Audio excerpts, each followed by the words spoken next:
The Blazers are finally doing it. They are blowing it up. Them and the Pelicans have agreed to a trade that's going to send Josh Hart, Thomas Satoransky, Nickeil Alexander-Walker, Didi Louzada, a 2022 protected first-round pick, and 2 second-round picks to the Blazers in exchange for CJ McCollum, Larry Nance, Tony Snell. We have a blockbuster on our hands. So what is going on, everybody? How is everybody doing? Today's going to be my initial reaction to the trade. So just a quick thing about the protected first round pick. It's weird. It's like protected picks 4 to 15 this year. Yeah, or excuse me, 5 to 14 this year. So if it's 1 through 4, Pelicans don't do well, get in the lottery, win it, they get to keep their pick. But, and also if they make the playoffs, they get to keep their pick, and then it spirals in exception. So we're going to talk about this trade, obviously. This is something that I've been harping on that I thought the Pelicans should have done at the deadline, and I'm glad they made this trade. I'm going to go into both sides of things because I still have a lot to talk about. We have our second Blazers trade here of the deadline. We might see Nurkic get traded and have a third one to talk about. But yeah, let's talk about the Pelicans first, though. It's funny. They traded away Drew Holiday last year, an all-star caliber guard.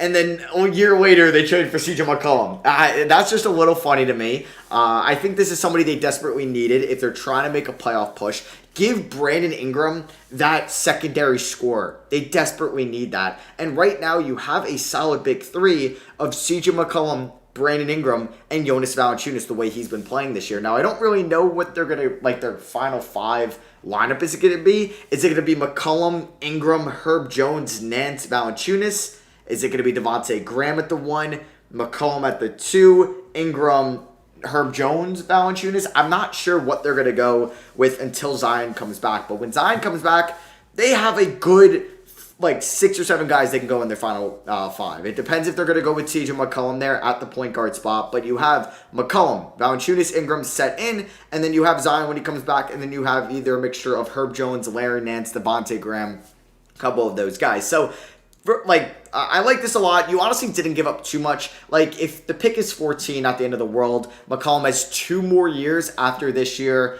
under control. I think with a fully healthy Zion, he's going to help you make the playoffs, and that's what you desperately need. And this is, like, Zion's probably sitting around, like, eager to get back out there. Like, CJ McCollum's a very well-respected player around the league, and I think Zion's like, okay, Pelicans are making moves. They're making moves. They're building around me. This is what I want to see. Losing Nah isn't the end of the world. Obviously, Satoransky and Didi are definitely not the end of the world. Josh Hart's a really good player, man. He's a very good hustle player.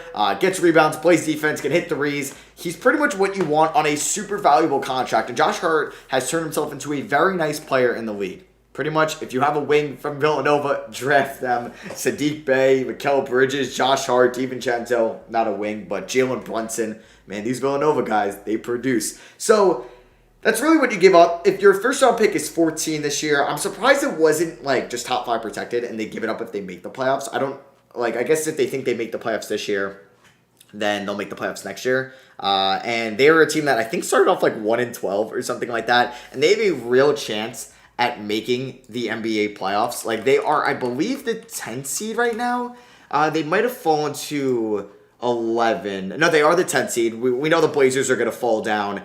I don't really see any other team coming back up. So I really think this is going to be the final 10. I just don't know what order it's going to be in. I don't see San Antonio making a run. The only team is possibly the Kings, but I doubt that. Even though they're only a game back of the Pelicans. Who knows? Maybe the Spurs puts on a coaching clinic. But there's a really good chance you're going to be in the playing tournament. And we don't know if Zion's going to play this year, but if he will, that is a huge boost. Because I like that Pelicans team with Zion over the Clippers, possibly over the Timberwolves, and possibly even over the Lakers, if we're being honest. But I'd rather have probably the Lakers with even with Zion because of LeBron and AD. But without Zion, I'd probably still take that Pelicans team over the Clippers. And then if you're really fighting your shot against the Timberwolves, that's not bad odds to make the playoffs as an 8th or a 7th seed. And do I think they could beat the Suns? No. Do I think they could beat the Warriors? They could probably win a game, maybe 2. This Pelicans team is talented. We'll see what Willie Green can accomplish as the head coach of this team. And I don't think you really gave up too much. I think it was CJ McCollum is not an all-star anymore, but he's still a really good player, and he's a former all-star. And I think getting a really good veteran who's not really super old yet, he's a good scorer, on this price tag is pretty good. You gave up Hart, Nickeil Alexander-Walker, and that first-round pick. Who knows? That first-round pick could be 22 next year. And honestly, I think that's pretty good value. I think the biggest thing you gave up was Josh Hart. And you'll probably miss Josh Hart, but he was probably the only reason you could do this trade.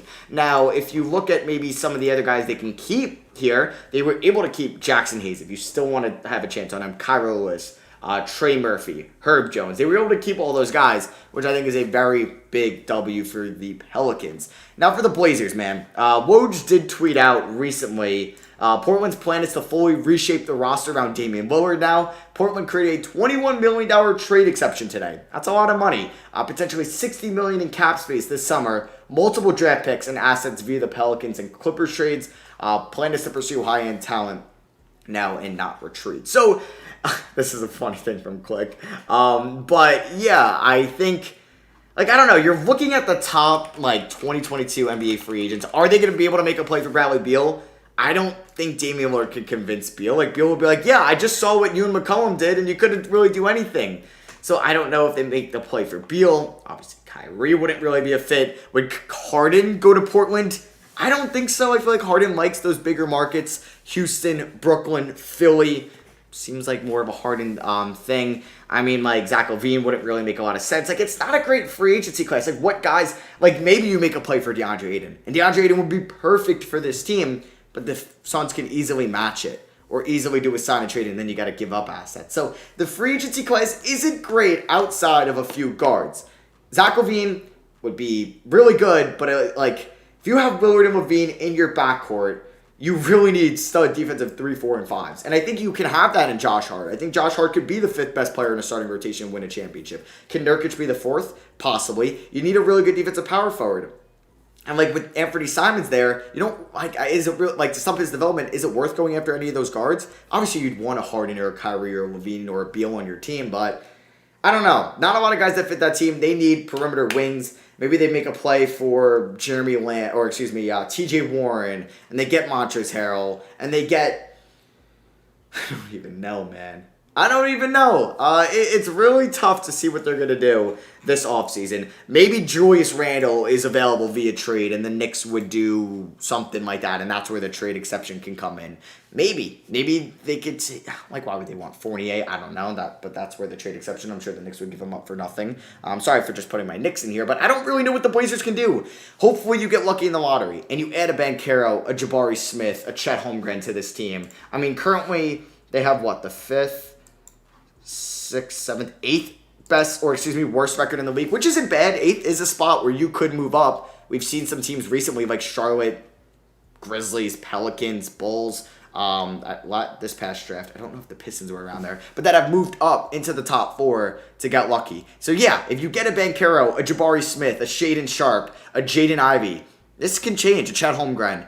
But you got to get lucky in the lottery. If you fall to 9 or 10 and the thing you get is a Benedict Mathurin or Kendall Brown, could be something definitely. But is it all that? I don't know. So you guys got to let me know what you think of this trade down below. Do you think it was fair value for McCollum? I think if that first round pick ends up being 10 and the Pelicans don't make it into the playoffs, stand up as the 10th seed or the 9th seed, not bad. You're getting a lottery pick, Josh Hart and Naw. It's not terrible. Maybe they make something out of Naw, and hey, they're developing or they're getting more young assets. Now you have Keon Johnson alongside with Nasir Little, Anthony Simons, Nickeil Alexander-Walker.